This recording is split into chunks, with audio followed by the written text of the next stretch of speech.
এর আগের পর্বে দেখিয়েছিলাম কয়েকটা মন্দির আর ফলস। এবারে আমরা ঠিক ঘণ্টাখানেকের মধ্যে পৌঁছে গেলাম চিত্রকূট জলপ্রপাতের কাছে। গাড়ি কিছুটা দূরে পার্কিং করে আমরা হেঁটে হেঁটে ঘুরতে লাগলাম। রোদটা বেশ ছিল, কারণ বৃষ্টিতে বর্ষাতে গেলেও সেদিন বৃষ্টি ছিল না। চিত্রকূট জলপ্রপাতের জন্যই কিন্তু আমাদের জগদলপুরে আসা। মেন চিত্রকূট জলপ্রপাত দেখব। ছোটোবেলা থেকে বইয়ে যেটা পড়েছি, ভারতের নায়করা। যদিও দূর থেকে এতক্ষণ তার গর্জন শুনতে পাচ্ছিলাম, হালকা দেখতেও পাচ্ছিলাম। এখন একদম সামনে থেকে দেখে নির্বাক হয়ে তাকিয়ে রইলাম। এত মনোমুগ্ধকর দৃশ্য, এত সুন্দর জলপ্রপাত কমই দেখেছি। ঘোলাটে জল দ্রুত গতিতে ঝুলে পড়ছে, আর নিচে ধোঁয়ার মতো সৃষ্টি হয়ে দারুণ এক পরিবেশ। তার গর্জনে কান মন সব চাঙ্গা হয়ে যাচ্ছে। মানুষের সে কি ভিড়, ছবি তোলার হিড়িক। ছবি তোলার জন্য ফাঁকা জায়গা পাওয়া মুশকিল। জলপ্রপাতের উচ্চতা প্রায় 95 ফুট। এটি ভারতের সবচেয়ে প্রশস্ত জলপ্রপাত, যা বর্ষা মৌসুমে প্রায় 980 ফুট প্রস্থে পৌঁছায়। বর্ষা মৌসুমে এর প্রস্থ এবং বিস্তৃত ঘোড়ার নালের আকৃতির কারণে এটিকে প্রায়ই ভারতের নায়াগ্রা জলপ্রপাত বলা হয়। এক এক ঋতুতে এই জলপ্রপাতের রূপ এক এক রকম। বর্ষায় ভয়ঙ্কর সুন্দর, অক্টোবরে পুজোর সময় ঘোলাটে বা স্বচ্ছ জলের ধারা, শীতে সুপ্রশান্ত ধারা, গ্রীষ্মে নীলচে ক্ষীণধারা। চাঁদের আলোয় আবার এর রূপ অপূর্ব। বারবার দেখে ছবি তুলে মন যেন ভরে না। শত শত ছবি তুলেও মন ভরে না, এরকমই এর রূপ।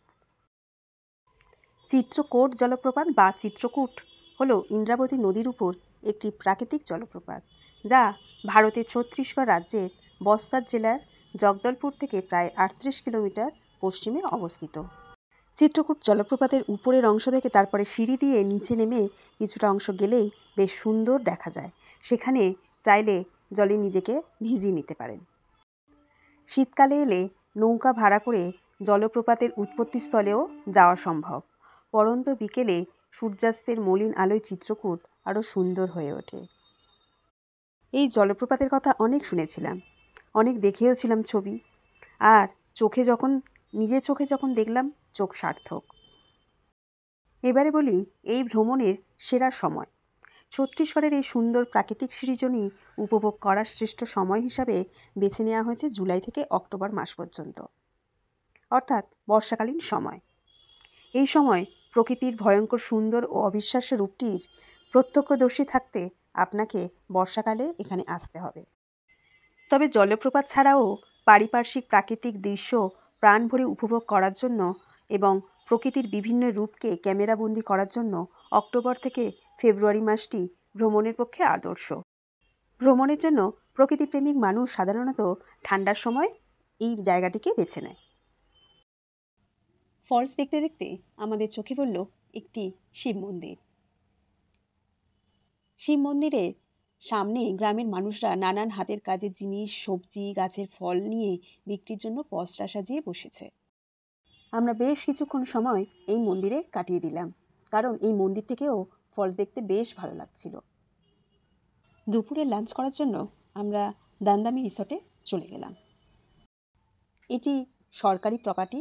এখানে থেকেও কিন্তু আপনি এই জলপ্রপাত খুব সুন্দরভাবে দর্শন করতে পারেন। এখানে 16টি কটেজ রয়েছে আর 13টি বিলাসবহুল তাঁবুর ব্যবস্থা রয়েছে। এই রিসর্টে থাকলে আপনি সারা দিন রাত এই ঝর্ণার গান শোনা যাবে আর দৃশ্য দেখা যাবে। এখানে আমরা ভেজ মিল খেলাম, বুফে সিস্টেমে খাওয়া। এখানে ভেজ ননভেজ দুটোই পাওয়া যায়। সব কিছু দেখতে গেলে বেশ পরিষ্কার পরিচ্ছন্ন। এসি না থাকলেও কোনো অসুবিধা নেই, জায়গাটা বেশ ঠান্ডা। আমরা লাঞ্চ করে চারিদিকটা একটু দেখে নিলাম। খুব সুন্দর, কিন্তু এখানে আমাদের থাকা হবে না, আমাদের হোটেল অন্য জায়গায় বুক করা।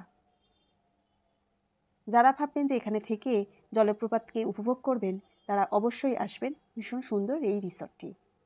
হঠাৎ হালকা বৃষ্টি শুরু হওয়াতে আমরা তড়িঘড়ি করে রেডি হয়ে বেরিয়ে পড়লাম আমাদের হোটেলের উদ্দেশ্যে।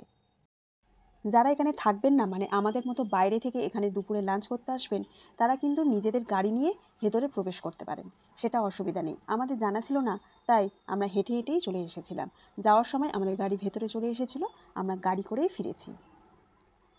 আজকের এই ব্লগটি আমি এখানেই শেষ করলাম। পরের পর্বে আবার দেখা হবে। সবাই সঙ্গে থাকবেন, ভালো থাকবেন।